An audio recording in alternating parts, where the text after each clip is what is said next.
माझी मम्मी एक वाक्य खूप त्यावेळेला बोलायची, if you can't be the sun, be a star. It's not on the size you will win or fail. Be the best of whatever you are. बाबांना असं का वाटलं मग तू एमपीएससी करायला? कारण बाबांची इच्छा, आई बाबा हे आई बाबा असतात, त्यांच्यासाठी आपली मुलं म्हणजे हिरोच असतात. असा अंधार वाटायचा, मुंबईला येणं म्हणजे भीती वाटायची. विठू माऊलींच्या कृपेने मला माझा एकादशीचा जन्म आहे आणि मला विठोबाचा रोल मिळाला, पहिला lead role. Hi hello welcome. मी तेजल चौकेकर खोत. लोकशाहीच्या स्टारशाही या विशेष कार्यक्रमात तुम्हा सगळ्यांचं मनापासून स्वागत करते.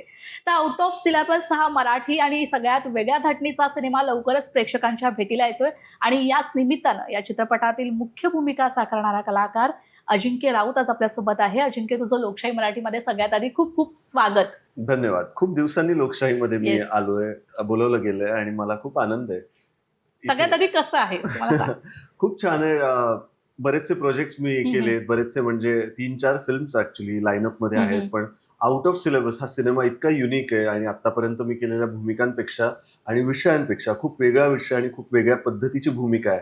आणि एन्व्हायरमेंटल अवेअरनेस अत्यंत मजेशीर पद्धतीने पण अत्यंत गांभीर्याने घेण्याचा विषय इतका छान हँडल केलाय. सो मला खूप आनंद आहे की मी हा सिनेमा प्रमोट करतोय. निश्चितच. आता तू म्हणालास की वेगळ्या धाटणीचा आणि वेगळी भूमिका आहे, कारण आतापर्यंत आम्ही तुला विठू माऊलीच्या भूमिकेत पाहिलेली आहे. एखादा मन उडूड सारख्या एक म्हणजे रोमॅन्टिक भूमिका आपण म्हणू शकतो त्याला, त्या भूमिकेत पाहिल्या. आता आउट ऑफ सिलेबस या सिनेमामध्ये नेमकं तुझी भूमिका कशी आहे, काय पात्र आहे तुझं?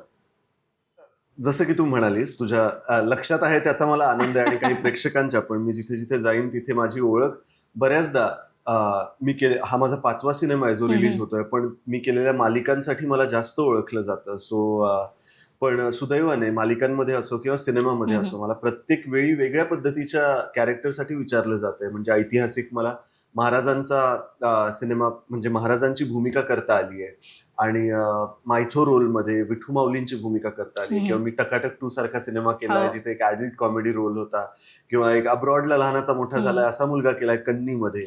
आणि पण बऱ्याचदा ह्या सगळ्यामध्ये ना शहरी मुलगा किंवा शुद्ध बोलणारा एक सर्टन शहरी फॉरेन वरून आलाय किंवा खूप एज्युकेटेड अशा मुलाच्या भूमिकेसाठी माझी सरळ सरळ विचारणा व्हायची किंवा कन्सिडर केलं जायचं मला. आणि पण असा मी गावचा वऱ्हाडी बोलणारा म्हणजे विदर्भातलं हे कॅरेक्टर आहे. अनिकेत नावाची भूमिका जी मी करतोय, एमपीएससी करणारा मुलगा. एकतर एमपीएससीच्या विद्यार्थ्यांवर इतक्या कमी वेळा सिनेमा आलेत आणि लाखोच्या संख्येने महाराष्ट्रामध्ये एमपीएससीची मुलं आहेत जी तयारी करतायत त्या स्पर्धा परीक्षांची. माझ्या वडिलांची खूप इच्छा होती मी माझ्या ताईने एमपीएससीची तयारी करावी. कुठेतरी ह्या ऍक्टर झाल्याच्या नंतर त्या निमित्ताने ऍटलिस्ट ती पूर्ण होते. आणि ते सगळं साकारताना मला खूप मदत मिळाली माझ्या टीम कडून पण. माझे रायटर असो अनिकेत कोरडेजी किंवा आमचे डिरेक्टर असो नवीन जी, यांच्याकडून पण मला खूप मार्गदर्शन मिळालं आणि त्यानुसार ही भूमिका आता साकारली गेली आहे, जी होपफुली वऱ्हाडी बोलणारे जे सगळे प्रेक्षक आहेत, स्पेशली विदर्भातले, त्यांना ती जवळची वाटावी. आणि बऱ्याचदा असं असतं ना की कोणीतरी एका पर्टिक्युलर रिजनची भाषा बोलली आणि ती अत्यंत चुकीची बोललेली असते, तर तसं नको व्हायला अशी माझी इच्छा आहे. तर होपफुली आम्हाला अप्रुव्हल तर मिळालंय मेकर्स कडून, आता प्रेक्षकांकडूनही बघूया कसा रिस्पॉन्स मिळेल. आता तू म्हणालास की या सिनेमात वऱ्हाडी भाषा आहे. सो वऱ्हाडी भाषेची काही तयारी केली होतीस? काही वर्कशॉप झालं होतं का या भाषेबद्दल काही बोलणं? कसा म्हणजे शूटिंग दरम्यानचा काही किस्सा सांगशील भाषेबद्दल? सो बेसिकली मी इंजिनिअरिंग ज्या वेळेला पुण्यामध्ये करत होतो त्यावेळेला माझा एक प्रकारे ओळख झालेली, मित्र झाला असा एक दादा होता रोहित गायकवाड म्हणून, जो पुढे चालून कास्टिंग कोऑर्डिनेटर आणि कास्टिंग डिरेक्टर झाला. ह्या सगळ्या दरम्यान मागची 8 वर्ष मी जेव्हा कामं करतोय इंडस्ट्रीमध्ये, काही ना काही मालिका असो किंवा सिनेमांमधून असो, त्या दरम्यान आमचा काही विशेष संपर्क नाही आला. पण कुठेतरी कदाचित त्याच्या लक्षात असावं की हा चांगलं करतोय आणि थोडीशी अभिनयाची एक चुणूक पण आहे याच्यामध्ये आणि आता वरचेवर चांगली कामं करतोय. तर त्याच्यासोबत माझा संवाद सुरू होता की काहीतरी इंटरेस्टिंग आहे का, काहीतरी ज्याला एक चांगला गाभा असेल असं काहीतरी जर असेल तर मला सांग. आणि त्याचं असं झालं की अरे नुकतंच मी एका विषयावर जरा चर्चा करतोय मेकर्स सोबत आणि काही म्हणजे रायटर असो डिरेक्टर असो त्यांनी मला संपर्क केलाय आणि मला असं वाटतं तू तिथे फिट होशील. सो थँक्स टू रोहित की मला त्याने त्याच्या मनात पहिले तर विचारलं, कारण कोणाच्या तरी मनात पहिले एकदा विचार यायला हवा तुमचा, मग तुमचं पोटेन्शियल येतं, मग तुमचं एक कलाकार म्हणून जे काही कॉन्ट्रीब्युशन आहे डेडिकेशन आहे ते येतं. सो तो विचार आला आणि त्यानंतर मी जेव्हा हा विषय ऐकला, आमचे दिग्दर्शक तेलुगू आहेत बोलणारे, आणि त्यांनी म्हणजे तिकडच्याच पद्धतीने काम करण्याची त्यांना कदाचित सवय असावी. सो त्यांचाही खूप युनिक एक पद्धत होती. त्यांना वऱ्हाडी यायची नाही. वऱ्हाडी येणारे 2-3 मंडळी आमच्या सेटवर होती, जे आमचे रायटर आहेत. अनिकेतजी, त्यांचा भाऊ आहे जो सहकलाकार म्हणून काम करतोय, अभिजित, आणि सगळेच इतर सहकलाकार ते साधारण तिथले होते. आमचे निर्माते सुगत वाघमारेजी, तेही विदर्भाचे, अकोल्याचे आहेत. सो मला त्या सगळ्यांकडून ज्या काही टिप्स मिळाल्या त्या बेसिसवर मी जी काही कामं केली आहेत. सो काही चांगलं जर घडलं असेल तर ते त्यांच्यामुळे, वऱ्हाडी बोलणं असो. जर काही चुकलं असेल तर ते माझ्यामुळे, कारण मी मराठवाड्याचा. बापरे बाप, अच्छा, माझी परीक्षा घेतली जाते. काय बोलू, त्यानिमित्तानं आम्हालाही कळेल. ओहो, अच्छा, बरं, आता मला प्रेशर येते, पण सिनेमामध्ये मी ह्यापेक्षा नक्कीच जरा बरा बोललो असेल.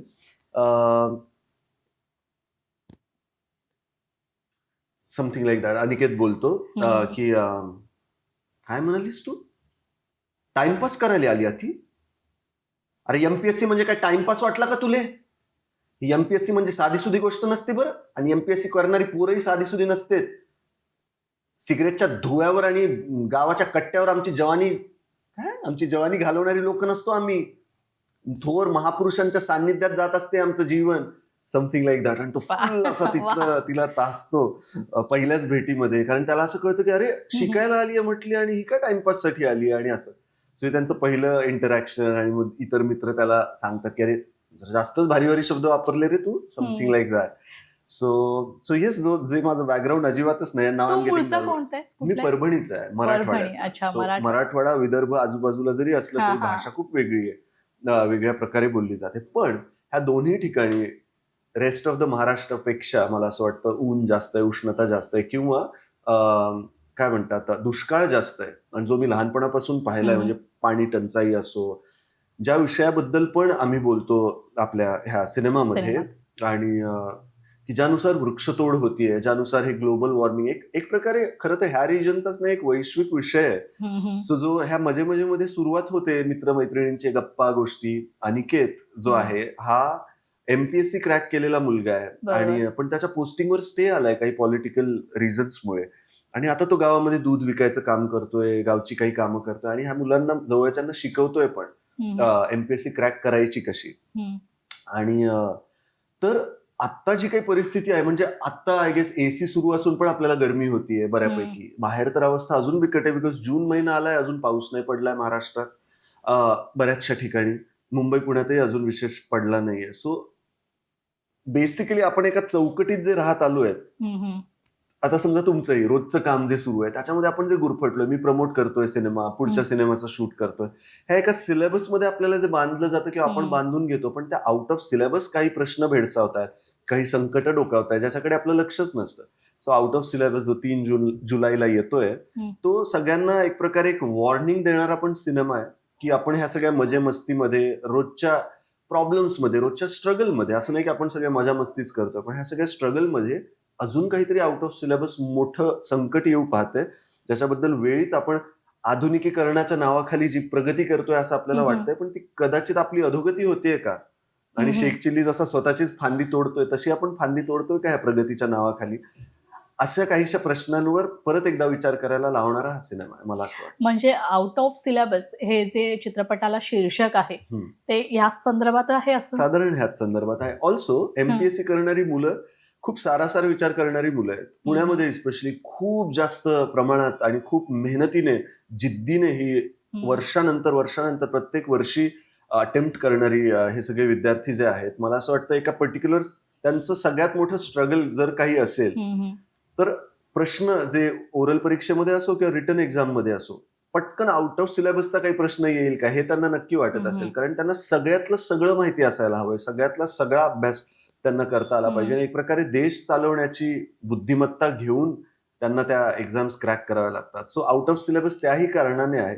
मला असं खूप वाटत होतं की अरे सर, दिग्दर्शकांना, रायटरना मी म्हणत होतो की इंग्रजी नाव का देतोय आपण, मराठी सिनेमा आहे, मराठी नाव असायला हवंय, जे त्यांनी मराठी फॉन्ट मध्ये लिहिलंय.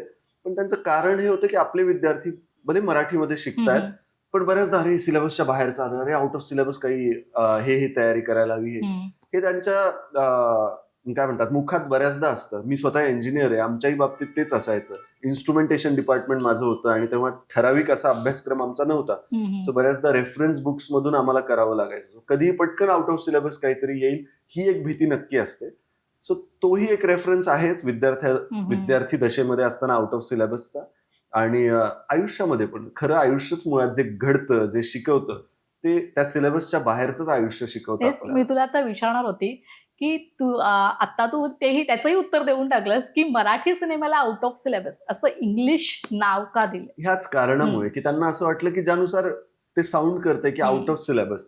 आणि काही काही शब्द जे आपले आहेत जसं की गॅस म्हणतो आपण, जो पेटवतो, किंवा एलपीजी असो, पेट्रोल असो, किंवा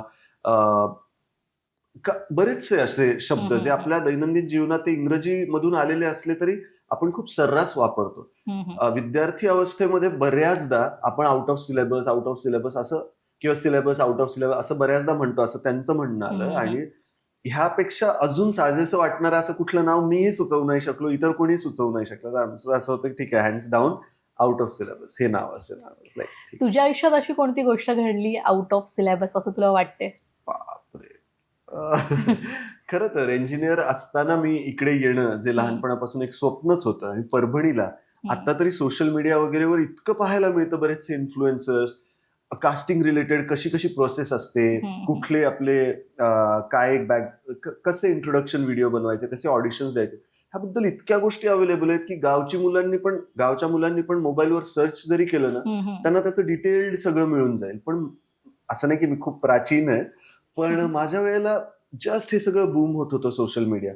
सो असा अंधार वाटायचा, मुंबईला येणं म्हणजे भीती वाटायची. सो घरच्यांनी पुण्याला तरी जा, इंजिनिअरिंग कर, एवढंच तुला आम्ही अलाउ करू असा विचार केला. आणि आणि मग जे काही पुढचं घडलंय, विठू माऊलींच्या कृपेने माझा एकादशीचा जन्म आहे आणि मला विठोबाचा रोल मिळाला, पहिला लीड रोल. आणि पुढे I have never looked back. म्हणजे प्रयत्न माझे कायम होतेच, पण त्या प्रयत्नांना यश पण दिलं. सो माझ्यासाठी हे सगळं जे घडलंय ते जरा आउट ऑफ सिलेबसच घडलं. वा. मग ते सिनेमाचं शूटिंग कुठे झालंय? शूटिंगचा काही किस्सा आहे? कुठे लोकेशन होतं? मी तर म्हणेन जवळजवळ सूर्यावर झालंय आमचं शूटिंग. कारण बापरे. इतकं ऊन अनुभवलंय मी, आणि इतक्या भर उन्हात. बऱ्याचदा आम्ही जव्हारमध्ये शूट केलंय. जव्हारला सिटी ऑफ वॉटरफॉल्स म्हणतात आपल्या महाराष्ट्रामध्ये. अत्यंत सुंदर ठिकाण आहे. पण आम्ही ज्या काळात शूट केलंय ते बऱ्याचदा मे महिना, एप्रिल महिना असायचा. आणि तब्बल 2 वर्ष घेतली आहेत आम्ही ह्याचं शूटिंग करताना. कर्जतला शूट झालंय, पनवेलला बराचसा भाग शूट झालाय आमचा, विरार साईडला पण, वज्रेश्वरीला बराचसा भाग शूट झालाय, फिल्म सिटीमध्ये काही भाग शूट झालाय. सो आणि हे सगळे भाग बऱ्याचदा उन्हातान्हातच शूट झालेत आमचे. थँकफुली आमचं प्रोडक्शन खूप चांगलं होतं, ज्यांनी आमच्यासाठी शक्य तितक्या सोयी उपलब्ध करण्याचा प्रयत्न केला. पण ह्या सगळ्या ठिकाणी झालंय. दिसताना ते सगळं खूप सुंदर दिसणार आहे, पण अनुभवताना ते सगळं खूप कठीण होतं. त्यात आमचे दिग्दर्शक मिस्टर नवीन देशाबोईना, ते अत्यंत गुणी व्यक्ती आहेत, अत्यंत हंबल, डाऊन टू अर्थ पण आहेत. त्यांना फिल्मफेअर अवॉर्ड मिळाला याच्या आधीच्या त्यांच्या सिनेमाला, याच्या आधीच्या त्यांच्या सिनेमाच्या ऍक्ट्रेसना नॅशनल अवॉर्डचं एक रेकग्निशन मिळालंय स्पेशल कॅटेगरीमध्ये. सो अशी व्यक्ती जे खूप आर्ट म्हणून बघतात ह्या फील्डला, ह्या प्रोजेक्ट्सना, तर त्यांना जर रेकी झालीये, एक शूटिंग सेट ठरलाय एक ठिकाण, पण जाता जाता जर एक विहीर दिसली, एखादं झाड दिसलं, अख्खा तो सेट मग तिथे लागणार आणि सीन त्याच्या आजूबाजूला घडणार. सो असं इतक्या ओपन पद्धतीने मी याच्या आधी काम नव्हतं केलं. ज्या सुदैवाने चांगल्या चांगल्या दिग्दर्शकांसोबत मी कामं केली आहेत, त्यांच्याकडून मला खूप असं ठराविक स्पेसिफिक इन्स्ट्रक्शन मिळायचे की या पद्धतीने इथे जाऊन हा तुझा मार्क आहे, ही तुझी फ्रेम आहे, असं असं ब्लॉकिंग असणार आहे आणि असं असं परफॉर्म करायचंय. मग त्यामध्ये मी थोडीफार लिबर्टी घेऊन माझ्या पद्धतीने त्यात अजून काही टाकणार. पण इथे असं होतं की ही फ्रेम आहे, ही ब्लॉकिंग आहे, बाकी क्या करना है अभी आप करो.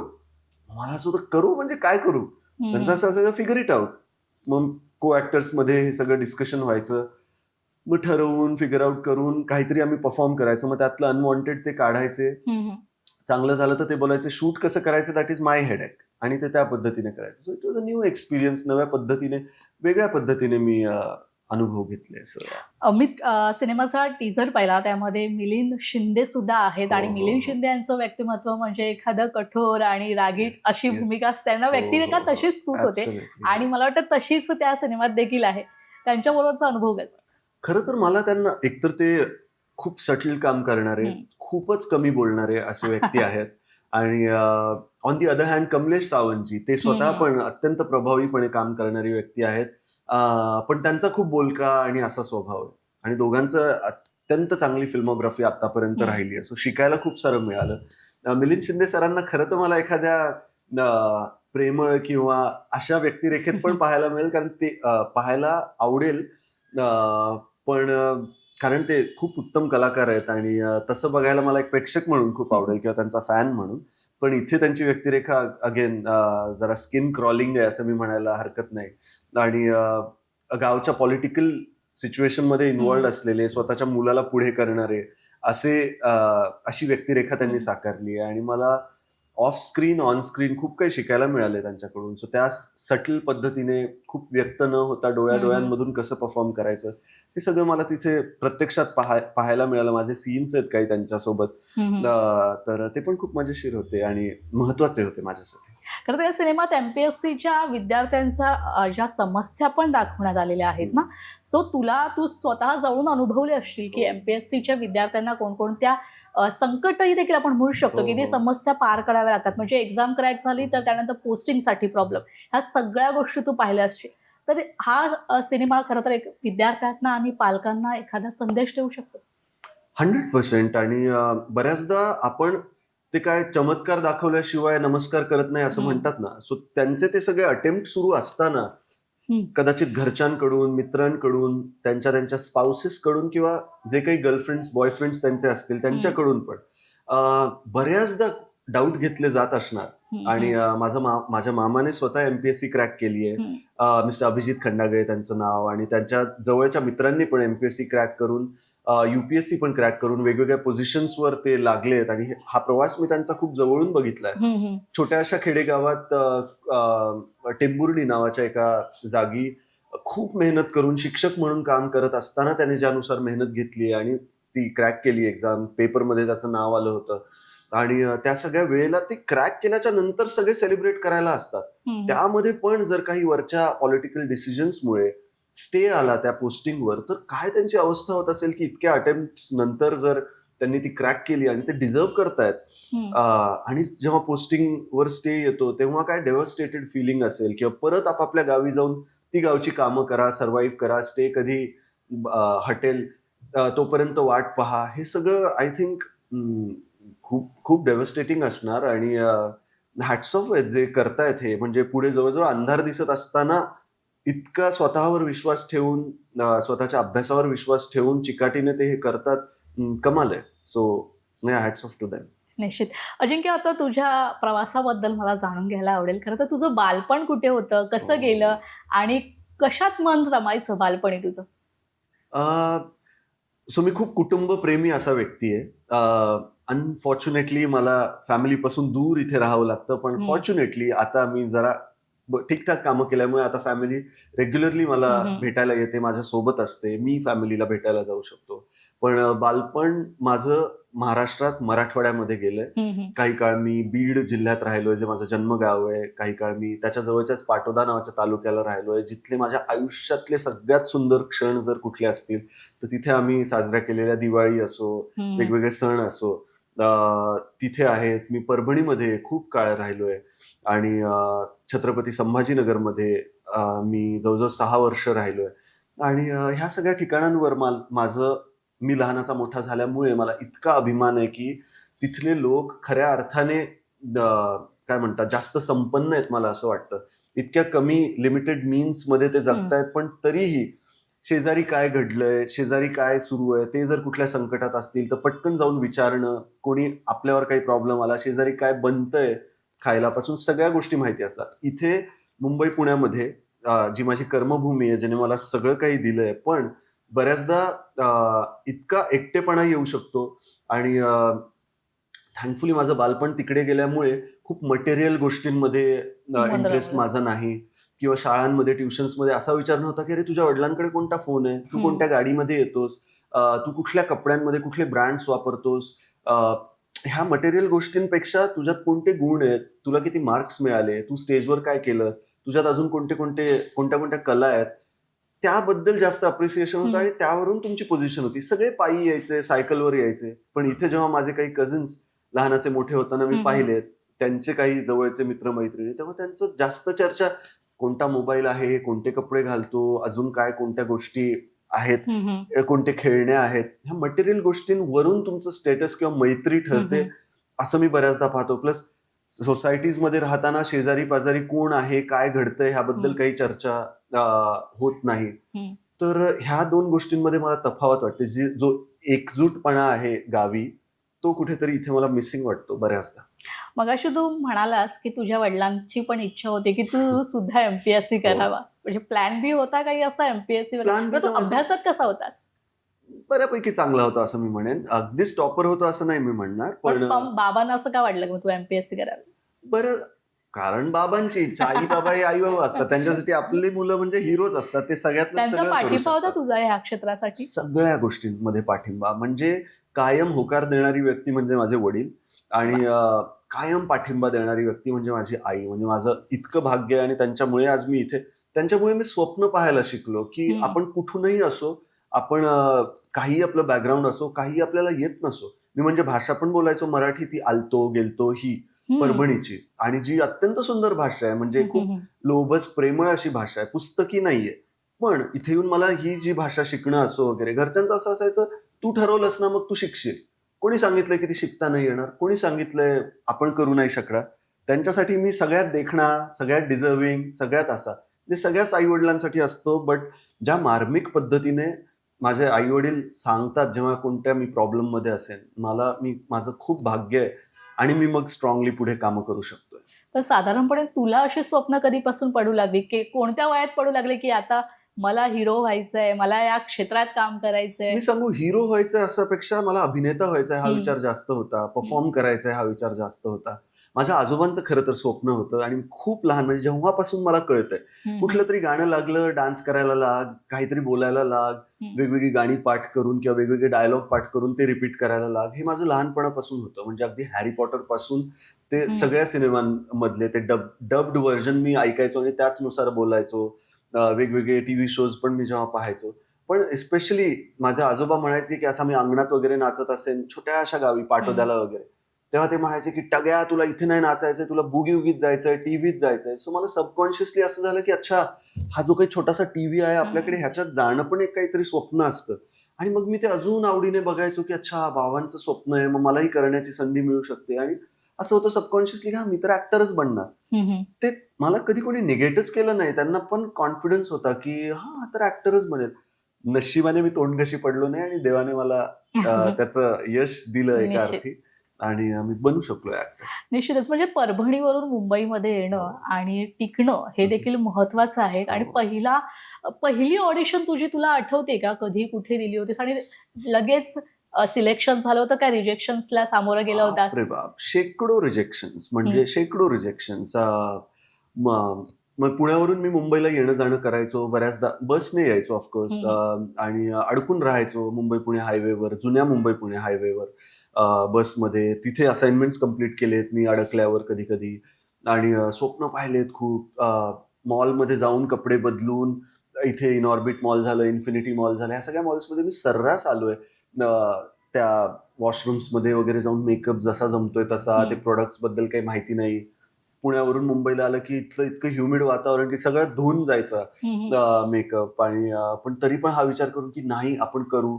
मग हे नोटीस करून की आपल्या कशाबद्दल स्तुती केली, किंवा कधी कधी असं कॅमेरामध्ये बघणारा जो कोणी कोऑर्डिनेटर असतो, जो ऑडिशन घेतोय, मग ते पहिलंच मी काहीतरी इंट्रोडक्शन दिलं किंवा असं काही बोललो तर कधी कधी असं ते कॅमेरातून बाहेर पाहायचे आणि म्हणायचे की आवाज अच्छी है तुम्हारी, अच्छे से करना, किंवा चांगला बोलतोय किंवा चांगला दिसतोयस, किंवा असं काहीतरी. किंवा कधी कधी असं जस्ट थोडं इरिटेटेड लुक मध्ये पाहिलं तर असं वाटतं की अरे काहीतरी आपण चांगलं नाही करत आहे. किंवा त्यांनी जर सांगितलं की नाही अजून सटल कर, बऱ्याचशा हिंदी प्रोजेक्टसाठी पण मी त्यावेळेला जेव्हा करायचं तेव्हा, तर तीच माझी एक प्रकारे ट्रेनिंग होती. हे सगळं मी जवळजवळ 4-5 वर्ष केलं, ज्यामध्ये मला हार्डली 1-2 वेळेला काहीतरी साईड कॅरेक्टर, साईड रोल्ससाठी कन्सिडर केलं गेलं. पण मला ते तेव्हा वर्थ नाही वाटलं की इंजिनिअरिंग सोडून त्यासाठी इथे 2-3 महिने यावं. आणि कंटिन्युटीचे म्हणजे रोल ते करावे. इंजिनिअरिंग चालूच होते. अर्थात हो. आणि मला ते पूर्णही करायचं होतं कारण बॅकअप कुठून काहीच चालू नाही. होते? परभणी. पुण्यावरून डी.वाय. पुण्यावरून. पाटीलला. हम्म. सो तिथेच माझं विशेष माझ्या पद्धतीने मी ग्रूमिंग पण करण्याचा प्रयत्न पण करत तुला या होतो. गोष्टीची भीती नव्हती वाटत का, की आता आपण गावाकडून आलोय किंवा पुण्यात तू शिक्षण घेतलंयस, हम्म. आणि त्या मुंबईसारख्या ह्या जी धकाधकीचं जीवन हो, आहे, हो, जे दैनंदिन जीवन आहे, हो, जे कधी सुरू होतं कधी संपतं हे देखील समजत नाही, हो. आणि इथे या मुंबई शहरात आपला टिकाव होईल याची तुला कुठे भीती होती, धाकधूक होते मनात? भीती, खूप भीती. मला हम्म. इतक्या मोठ्या मोठ्या इमारती बघूनच मला कसं तरी मला असं नॉशिया व्हायचा. हम्म. लोकांना इन्स्पायर्ड फील झालं पाहिजे. म्हणजे इनफॅक्ट मला आठवतंय मी शाहरुख खान जीचा जो बंगलो वगैरे आहे आणि हम्म. तो सगळा जो पट्टा आहे तो मी पाहायला जेव्हा गेलो 17 वर्षांचा होतो मी, आणि ते पाहून मला जवळजवळ डिप्रेशन आलं. जेव्हा का हम्म. इन्स्पायर्ड फील व्हायला हवं की, पण मला असं वाटलं की अचीव्ह करणाऱ्यांनी एवढं अचीव्ह केलंय की ह्या सगळ्याचा मला जन्म लागतील अशी फिलिंग आली, माहित नाही का. हम्म. पण मग नंतर स्वतः एक घरच्यांशी डिस्कस करून स्वतःला एक सेल्फ टॉक करून की नाही, प्रत्येकाची एक जर्नी असते. आणि हम्म. माझी मम्मी एक वाक्य खूप मला त्यावेळेला बोलायची की इंग्रजी वाक्य आहे आणि खूप आवडीने ती बोलायची की if you can't be the sun, be a star. If you can't be a highway, be a road track. It's not on the size you will win or fail. Be the best of whatever you are. So Ajinkya, वा. तुला झाडू मारायचं जरी काम करायचं असेल ना, तर तो असा तू झाडू मार की सगळं चकाचक झालं पाहिजे. इतर कोणाकडून व्हॅलिडेशन जरी नाही मिळालं तरी तुला असं वाटलं पाहिजे की यार मी माझं बेस्ट दिलं. सो इथे Yes. प्रयत्नही करायचा, तर तुला तुझं आयुष्य समर्पित करायचं असं काही नाही. ज्या क्षणी तुला वाटेल की आता बास, प्रयत्न केला, म्हातारपणी असं नको वाटायला की अरे तारुण्यात प्रयत्नही नाही केला आपण, एवढ्याच साठी जा. पण अशी तयारी पाहिजे की एक वर्षभर तू प्रयत्न केल्यावर जेव्हा परत यायचंय तेव्हा तू स्वतःला फेल्युअर नाही समजणार, तू स्वतःला एक यशस्वी व्यक्ती समजशील हम्म. की भाई मी प्रयत्न तरी केला आणि आलो ना, आता माझं इंजिनिअरिंग तर आहेच. सो बिकॉज माझ्याकडे डिग्री होती, दॅट वॉज माय एका अर्थी प्लॅन बी. मी हम्म. अभ्यासामध्ये बराच होतो, मला कॉल सेंटरमध्ये जरी काम करावं लागलं, जो मी जवळजवळ प्रयत्नही केला ऍक्च्युली काही ऑडिशन्स देण्याच्या नंतर, तर मला माहिती होतं की मी माझ्या कम्युनिकेशन स्किल्सवरून, माझ्या चिकाटीवरून मी 60-70 हजार रुपये तरी इंटरनॅशनल कॉल सेंटरमध्ये कमवेनच. इफ हम्म. नॉट, मला डिग्रीलाही खूप वर्ष गेले जर डिग्री हम्म. झाल्यावर, आणि मला तिथे कन्सिडर नसतील करत, कारण फ्रेशर्सना जास्त कन्सिडर करतात जे नव्याने पासआउट झाले. तर माझ्यासाठी असं होतं की मी कुठूनही कमवायची वेळ आली तर सरळ मार्गाने. तर मग when you have nothing to lose ना, तुम्ही जेव्हा शून्यातून येता तेव्हा तुम्ही एकदम निडर असता. बरोबर. आता मी मागे वळून पाहिल्यावर असं वाटतं की अरे कुठून कॉन्फिडन्स होता एवढा, पण त्यावेळेला होता. आणि जो ते कॉन्फिडन्स तो तेव्हा ठेवलास म्हणून तू आज हो, तितका स्ट्रॉंग उभा हो. आहेस. खरं तर अजिंक्य, तुझी ओळख खरी तर विटू माऊली ही जी मालिका आहे, हो. कोठारे विजनची प्रस्तुत मालिका होती. खरं तर विटू माऊली म्हणजे एखाद्या देवाची पौराणिक कथा जी हो. असतात ती साकारायची असते, तेव्हा आपल्याला ती जबाबदारी देखील खूप महत्वाची असते की प्रेक्षकांपर्यंत आपण तितपत पोहोचू का, हो. विटू माऊली म्हणून आपण प्रेक्षकांना हो. आवडू का, म्हणजे हो. प्रेक्षक हो. पसंती देतील का. ती जबाबदारीची जी भूमिका आपण जेव्हा साकारतो तेव्हा मनात किती धाकधूक असते, आणि काय होतं तुझ्या त्या मालिकेबद्दल आम्हाला सगळं जाणून घ्यायला आवडेल.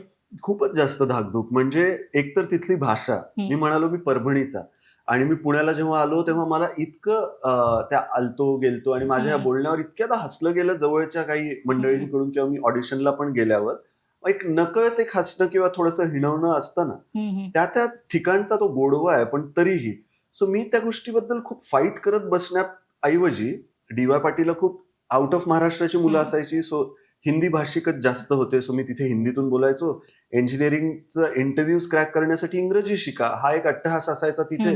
मी मराठी माध्यमातला म्हणून मग इंग्रजी बोलण्याकडे जास्त लक्ष असायचं. मी प्रेझेंटेशन्स द्यायचो तेव्हा एक पार्ट टाइम जॉब एका अर्थी करायचो प्रेझेंटर म्हणून एका कंपनी सोबत, जिथे मला बँगलोर, दिल्ली, कॅलकटा ह्या सगळ्या ठिकाणी, सुरत, अहमदाबादला पाठवलं जायचं टू प्रेझेंट देअर प्रोडक्ट्स. आणि मग त्यातून माझं एक वेगळं ग्रूमिंग सुरू झालंच होतं. पण काय म्हणतात, विठू माऊलीच्या वेळेला असं होतं की देव एक विशिष्ट पद्धतीनेच बोलणार हे मला त्यांनी सांगितलं होतं.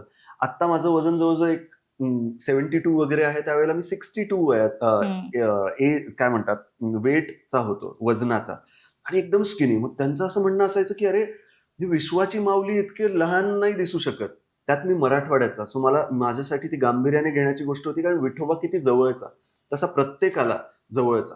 मग तो जर चुकला दाखवणं स्क्रीनवर, ते माझं पुढचं करिअर थांबून जाईल, कारण देव्हाऱ्याला आव्हान करण्यासारखं आहे. तर मी असा व्यक्ती नक्की होतो की प्रत्येक गोष्ट खूप मन लावून करेन. सो त्यांचे इन्स्ट्रक्शन्स मी नीट ऐकले. त्यांनी जे जे सांगितलं, म्हणजे जीवन आणि जेवण ह्यातले फरक, मला त्या स्पेलिंगकडे मी कधी लक्षच दिलं नव्हतं, त्या मराठी च्या उच्चारांकडे, किंवा बटण किंवा गाणं गुणगुणतोय वगैरे, ह्या बोलण्याकडे मला असं गाणं गुणगुणतोय. सो माझ्यासाठी इतकं नवल होतं की बापरे, एवढा विचार करून बोलायचं. इथून स्ट्रगल होतं. पण शिकण्याची जर तयारी असेल तर आपण सगळं शिकू शकतो. आणि सुदैवाने काय घडलं, आणि लोकांच्याही ते पसंती पडलं, वाह! ते कॅरेक्टर, ती भूमिका, आणि कृपा झाली माझ्या. येस, खरंच विठुरायाची कृपा झाली असं म्हणायला हरकत खरोखर, नाही. आणि yes. त्यानंतर मन उडू उडू झालं. हो. ही मालिका म्हणजे एक नात्याचं सुंदर परिभाषा होती. हम्म. आणि खरं बघायला गेलं तर प्रेक्षकांना देखील वाटत होतं की असा नवरा, असा बॉयफ्रेंड आपल्याला मिळाला पाहिजे. सो या निमित्तानं विचारायला आवडेल की अजिंक्यला कशी लाईफ पार्टनर हवी आणि अजिंक्य कधी लग्न करणार आहे? लय मन उडू उडू झालं, आणि त्या परफॉर्मन्स वरून इकडे कुठे आलो आपण कळलं नाही. कशी लाईफ पार्टनर हवी? अशीच की जी ह्या फील्डला, किंवा ह्या सगळ्या ज्या रोलर कोस्टर राईड सुरू असते, प्रत्येक प्रोजेक्ट नंतर शून्यापासून जी सुरुवात करायची असते, आणि त्याच्याने एक तुमचं माइंड सतत जे हेवायर असतं, एक अनसर्टेनिटी जी आहे ह्या फील्डकडे. सो कुठेतरी एक स्टेबिलिटी देणारी व्यक्ती, कुठेतरी एक अँकरिंग करणारी व्यक्ती, थोडं ग्राउंडेड ठेवणारी व्यक्ती, आणि सगळ्यात महत्वाचं खूप प्रामाणिक, ट्रान्सपरंट आणि लॉयल असणारी व्यक्ती. कारण I would like to believe की तसा मी आहे. खरं बोलणारी व्यक्ती, चुका जरी झाल्या तर त्या कन्फ्रंट करणारी व्यक्ती. बस एवढीच काय ती अपेक्षा आहे. सो अजिंक्यची अशी अपेक्षा आहे त्याच्या लाईफ पार्टनर हो, कडून. आणि ती पूर्ण हो येसच, लवकर. लवकरच होईल. पण आपण मन उडू बद्दल बोलत होतो. ऋताबरोबर काम केलेलं आहेस, किती छान अनुभव आहे. आणि त्या मालिकेचा पहिला सीन आठवतोय? बापरे, सीन असा की एकतर one of the finest directors mister Mandar Devasthali Mandar. Sir जे आहेत, त्यांच्यासोबत काम करण्याची मला काय म्हणतात संधी मिळाली. आणि विठू माऊलीच्या वेळेला मला आठवतंय, आम्ही जवळ 700-800 एपिसोड्स पूर्ण केले त्या मालिकेचे. पण त्या दरम्यान एक 300-400 एपिसोड झालेले असताना एका असिस्टंट डिरेक्टर सोबत माझी चर्चा सुरू होती. म्हणजे असं जस्ट बोलणं सुरू होतं सीनच्या इन बिटवीन. मला तो म्हणत होता, अज्जू तुला पुढचं काय रोल करायला आवडेल, असं काही आहे का? तर मला असं होतं की बापरे, हाच रोल काहीतरी बाय फ्लूक मिळालाय का, जस्ट आपण थोडे दिसलोय चांगले, विठोबासारखं स्क्रीनवर एक लुक आलाय म्हणून कदाचित मिळाला असेल, आपण डिझर्विंग आहोत की नाही वर एक क्वेश्चन मार्क असतो. पण जवळच्या मित्राने किंवा सेटवर जे असे जवळचे मित्र झाले त्यांच्यामध्ये चर्चा होताना आपण बिंदास बोलतो. सो त्यावेळेला मी म्हटलं, मला यार रोमॅन्टिक काहीतरी करायला आवडेल, थोडंसं ऍक्शन, थोडंसं रोमॅन्टिक. काय ते त्यावेळेला मुखात सरस्वती असेल की काय त्याच्या किंवा माझ्या, त्यावेळेला तो म्हणाला, अरे असं असेल ना तर तू मंदार देवस्थळी सरांसोबत काम कर. मला नाव ऐकूनच असं झालं, बापरे, मंदार देवस्थळी सर, काय नावच किती भारदस्त आहे. मग त्यांचं मी जे काही काम वगैरे पाहिलं, सर्च करून, म्हटलं बापरे, इतकं 30-35 वर्ष ज्यांनी इतकी चांगली मोठी मोठी कामं केली आहेत, म्हणजे अगदी वादळवाट, आभाळमायापासून ते होणार सून मी त्या घरची, आणि असं ते मला कळलं. कट्टू, काय योगायोग, विठू माऊली नंतर मला डायरेक्टली मन उडू उडू झालं, संधी मिळाली. दाढी वगैरे वाढवल्यावर पॅन्ट शर्ट मध्ये मी इतका वेगळा दिसलो की तो मीच मुलगा आहे हे प्रेक्षकांना कळलंही नाही. असं वाटलं कोणीतरी फ्रेशर मुलगा आला. आणि पण दडपण माझ्यावर असं आलं की जी माझी को ऍक्टर होती, दीपूची भूमिका करणारी ऋता, ती आणि मंदार देवस्थळी सरांनी याच्या आधीच मालिका केली होती, आणि सुपरहिट मालिका होती जी. त्यांचं एक, अर्थात एक मालिका एका प्रोलॉंग टाइमसाठी तुम्ही केल्यावर एक अंडरस्टँडिंग बनते. सो सर तिला जस्ट एका प्रकारे इशाऱ्याने जरी म्हणायचे ना की अरे वो अपनावाला कर, असं तिला कळून जायचं. आणि मी म्हणलं, बाई, एवढी त्यांच्यामध्ये जर एक अंडरस्टँडिंग आहे की फक्त अपनावाला म्हणून पुढचा टेक ओके टेक. मला असं होतं की Ajinkya, you have to be on at your best. आणि असं, सो डायलॉग्स चोखपणे पाठ करणं असो, किंवा आपलं बेस्ट देणं असो, किंवा फुल झोपून देऊन काम करणं असो, एवढी काय ती मी तयारी केली. पण पूर्ण क्रेडिट मी मंदार सरांना देईन. आणि अत्यंत चांगला अनुभव माझ्यासाठी होता. आणि जेव्हा केव्हा परत मला अशी संधी जर मिळेल तर मी धावत पळत ती संधी चं सोनं करण्यासाठी मी तिथे जाईन, असं मला खात्री आहे. मला अजिंक्य तुला हे विचारायचं, तू आध्यात्मिक आहेस का? मेंटल स्पेस साठी काय करतोस? मेंटल स्पेस तर फुल हल्लेलाच असतो, मला असं वाटतं, ऑल द टाइम. पण आध्यात्मिक खूप मोठा शब्द आहे आध्यात्मिक मी आहे असं बोलणं, पण कुठेतरी कल तिकडे नक्कीच आहे. आणि प्रयत्न नक्की हा असतो की आपले पूर्वज आणि हे सगळे काही म्हणजे ते खूप ब्रिलियंट होते हम्म. आणि खूप महत्वाच्या, खूप डेप्थ असलेल्या गोष्टी, म्हणजे घरासमोर तुळस असावी किंवा लेट से आपले स्तोत्र मंत्र, त्याचे व्हायब्रेशन्स, हे सगळे त्यांनी आपल्याला त्याचे डिटेल्स, त्याच्या मागचे सायंटिफिक बॅकग्राऊंड सांगत न बसता एक देवासाठी हे करावं, अध्यात्मासाठी हे करावं, इतक्या सहज साध्या भोळ्या लोकांना पण कळेल ह्या पद्धतीने त्यांनी सांगितलं आपल्या हम्म. पूर्वजांनी. पण ते अत्यंत मोठे सायंटिफिक लोक होते असं मला वाटतं आणि त्या गोष्टी अगदी डोळे झाकून आपण कराव्या आणि प्रत्येक वेळी इतकी शांतता मिळते. साधं एखाद्या देवळात जरी जाऊन आलो आपण किंवा तसे ते स्तोत्र मंत्र म्हणाले तर एक एक क्लेन्झिंग सुरू होते जेव्हा तुम्ही ते सुरू करता मंत्र आणि हम्म. ते जेव्हा संपण्यावर येतात. सो एक देवभोळा म्हणून करण्यापेक्षा देव प्रेमी म्हणजे गॉड फिअरिंग पेक्षा गॉड लव्हिंग व्यक्ती मी आहे असं मी म्हणेन आणि मी खूप प्रेमाने, त्यात काही चूकभूल जरी झाली तरी देव मनापासून माफ करेल असं मला वाटतं, पण खूप प्रेमाने ती गोष्ट करण्यामध्ये मी विश्वास ठेवतो. निश्चितच. अगदी शेवटचा प्रश्न. आतापर्यंत बकेट लिस्ट टिक झालेली आहे, काय काय करायचंय. हो. आता काय आहे? पुढची बकेट लिस्ट काय? बऱ्याचशा इंटरव्ह्यूज मध्ये मी हे म्हणालो की मला गौतम बुद्धांची भूमिका करण्याची खूप इच्छा आहे. कारण त्यांचा जो प्रवास आहे एका राजकुमारापासून ते वैराग्य येण्यापर्यंतचा, ती अंडरस्टँडिंग येण्यापर्यंतचा एक कलाकार म्हणून ते दाखवायला मला खूपच एक आव्हानात्मक असेल ते, पण प्रयत्न माझा पूर्ण असेल योग्य मार्गदर्शनाखाली ते साकारण्याचा स्क्रीनवर. श्रीकृष्णांची भूमिका सिनेमाच्या स्क्रीनवर करण्याची पण माझी खूप इच्छा आहे. आणि त्या व्यतिरिक्त एखादी म्युझिकल फिल्म थिएटरवर डान्स परफॉर्म करण्याची वगैरे अशी फिल्म करण्याची, जसे दिल तो पागल है नावाची फिल्म होती ती त्या काळात यश चोप्राजींचा मी इंटरव्ह्यू पाहिला होता की त्यांना सगळे म्हणत होते की अजिबात म्हणजे मत करो ये फिल्म या theatre based film, musical dance performance वाले फिल्म शायद नाही चलेंगे, पण त्यांचं असं होतं की I want to change the look and feel of the cinema आणि तसंच बऱ्यापैकी झालं पण त्या फिल्म नंतर. सो तसं काहीतरी मराठीमध्ये यावं. खलनायकाची साकारायला आवडेल खलनायक म्हणून. सी आपण ठरवतो एक, पण आपल्या वाट्यालाच काही आलं तर त्यामध्ये बेस्ट देणं हे मात्र मी नक्की करतो. जर ते माझ्या वाट्याला आलं आणि त्यावेळेला मला आणि मला हायर करणाऱ्या व्यक्तींना असं वाटलं की हा साकारू शकतो, तर मला नक्कीच आवडेल आणि मी जीव ओतून तो असा करेन की मला स्वतःला असं वाटेल की अरे गुड दॅट यू ट्राईड. निश्चितच अजिंक्य, तुझ्या सगळ्या इच्छा पूर्ण होतील आणि वा. तुझ्या पुढील वाटचालीसाठी देखील आणि आउट ऑफ सिलेबस या सिनेमासाठी देखील खूप खूप शुभेच्छा. Thank Tu you. इथे आलास, छान गप्पा मारल्यास, मनमोकळ्यापणाने बोलल्यास, त्यासाठी खूप खूप धन्यवाद. धन्यवाद. थँक्यू. तर स्टारशाही या विशेष कार्यक्रमात वेळ झाली आता इथेच थांबायची. पुन्हा भेटूया नवीन कलाकारासहित. तोपर्यंत तुम्ही कुठे जाऊ नका, पाहत रहा लोकशाही मराठी.